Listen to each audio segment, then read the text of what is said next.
Bismillahirrahmanirrahim. Pertanyaan mengenai apakah bila berkorban untuk orang lain harus diberikan atau diingatkan, diberitahu bahwa ada korban untuknya, maka yang terbaik diberitahukan, sampaikan, supaya sunnah-sunnah yang berlaku orang itu bagi orang itu bisa dipraktekkan. Saya beri contoh misalnya, kalau kurban atas nama pribadi yang tidak potong kuku dan rambut kan kita pribadi. Kalau kurban atas nama keluarga yang tidak potong kuku dan rambut siapa? Ingat, bukan yang punya modal, tapi yang diniatkan dari kurban itu. Jadi kalau misalnya ayahnya beli hewan, ya dikorbankan untuk keluarga 4 orang, maka 4 orangnya tidak potong kuku dan rambut. Ya, itu keluarga. Nah, sekarang kalau diniatkan untuk orang lain, maka yang tidak potong kuku dan rambut itu bukan yang ngasih uang, bukan yang ngasih hewan, tapi orang yang dimaksudkan. Ya, saya misalnya ingin korban untuk si fulan. Ya, misal nama ada si fulan A misalnya, saya ingin korban dan sebagainya, semua ibadah sunnah melekat pada orang ini. Saya cuma fasilitasi. Dan setiap dia melakukan amalannya, karena fasilitas kita, alhamdulillah kita dapat bagian pahalanya. Kita dapat, ya, alhamdulillah kita dapat bagian pahalanya. Di sunnah-sunnah berlaku bagi orang ini.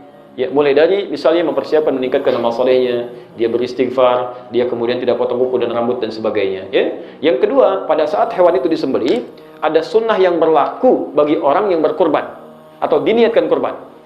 Di antaranya, setelah disembelih, menghadap orang ini ke arah kiblat, kemudian berdoa. Doanya diatur. Awas, hati-hati ya. Inni wajjahtu wajhiya lilladzi fataras samawati wal arda hanifan muslima wa ma ana minal musyrikin. Inna salati wa nusuki wa mahyaya wa mamati lillahi rabbil alamin la syarika lahu wa bidzalika umirtu wa ana minal muslimin wa ana awwalul muslimin. Baik, itu doa dibacakan selesai kurban. Tidak banyak orang tahu.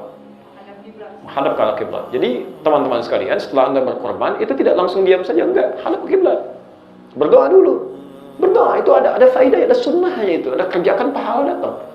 Dan di situ sebetulnya intinya. Dan saya berjanji ya Allah menjadi muslim yang lebih baik lagi. Itu muslim lebih baik lagi. Jadi kalau Anda ucapkan jadi lebih baik lagi, Anda sendiri perilakunya tidak seperti itu, maka tidak konsisten. Jadi di situ koreksi dirinya. Saya telah berkorban ya Allah, disembelih ini. Kan yang sampai pada Allah bukan darahnya, bukan hewannya, takwanya kan. Berpahala untuk Anda semuanya. Jelas sampai sini? Baik ya, jadi setidaknya harus disampaikan pada orang yang bersangkutan. Pada orang yang bersangkutan. Walaupun sifatnya tidak wajib, tapi agaknya akan lebih baik itu ditekankan supaya menghasilkan pahala-pahala tambahan untuk Anda.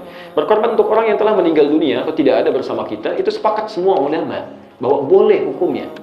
Sah, 4 mazhab sepakat.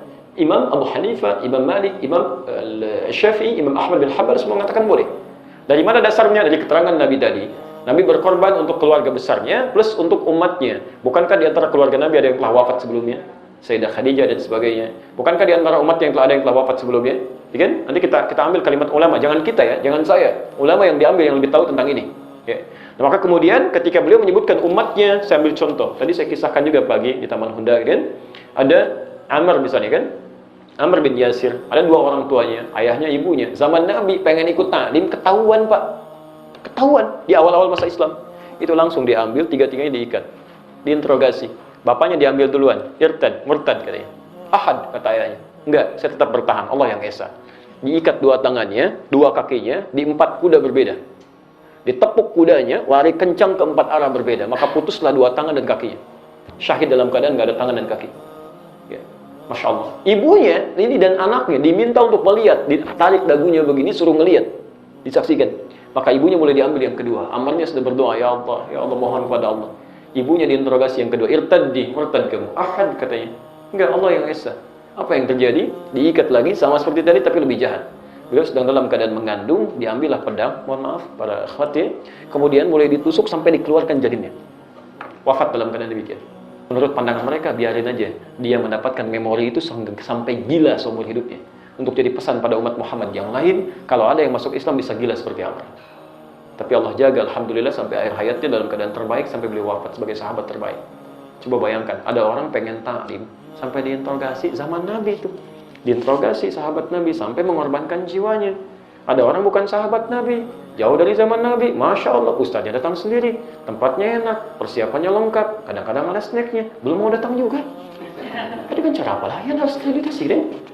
Tapi Masya Allah, Rasulullah SAW berkorban atas nama orang itu. Dikasihkan, artinya ada kebolehan. Ya, ada kebolehan. Karena itu kata imam-imam yang 4 ini dibolehkan berkorban atas nama orang yang telah wafat. Imam Asy-Syafi'i memberikan catatan. Kata Imam Asy-Syafi'i sepanjang mereka berwasiat memberikan pesan. Kalau tidak ada pesan, tidak perlu ditekankan. Tapi 3 imam yang lain termasuk Imam Ahmad bin Hanbal, kan, masuk syariat setelahnya murid-muridnya Syekhul Islam Ibnu Taimiyah, Ibnu Qayyim al-Jauziyah menerangkan bahwa tidak perlu ada pesan karena di hadis itu tidak menyebutkan pesan. Ya. Tapi tidak bisa dikiaskan dengan amalan lain. Hati-hati ya. Yang boleh itu, yang boleh untuk diniatkan bagi yang tidak ada, seperti badal itu haji, boleh ada badal haji, kan? Dan korban boleh, sedekah boleh sedekah. Anda punya uang 50.000, kan? Ingin berniat baik untuk orang tua misalnya sudah tidak ada, beli aja mushaf. Niatkan kebaikannya untuk orang tua. Titipkan di masjid, setiap dibaca dapat pahalanya. Cuma nggak usah ditambahin ya. Saya ini pesan saja, pesan ya, mohon maaf ya. Saya nggak usah tempelin foto, kan? Nama di situ nggak usah, biar aja mushaf, nggak usah pakai foto macam-macam. Kasih ke masjid baca. Subhanahu wa taala melembutkan hati kita semuanya, lebih mendekat kepada tuntunan Al-Qur'an dan Sunnah Rasulullah SAW. Jadi kami simpulkan, pertama, wal idin ada syariat yang hanya datang setahun sekali. Syariat ini disebut dengan korban disyariatkan untuk lebih mendekatkan diri kita dengan Allah Subhanahu wa taala. Jadi mohon kita jaga kedekatan kita dengan Allah dimulai dari sejak hari-hari ini, tingkatkan ibadah kita dari yang semisal sebelumnya. Jika Anda misalnya sholat biasa saja fardu, maka tingkatkan dengan sunnahnya.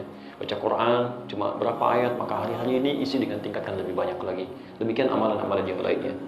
Jika kemudian punya kesempatan untuk berkorban dengan hewan seperti disyariatkan, maka itu akan lebih baik tunaikan sesuai dengan ketentuan-ketentuan yang tadi telah dijelaskan. Dengan itu, semoga Allah berkenan meningkatkan ketakwaan kita semuanya dan menghilangkan sisi-sisi buruk yang mungkin lahir dalam kehidupan kita.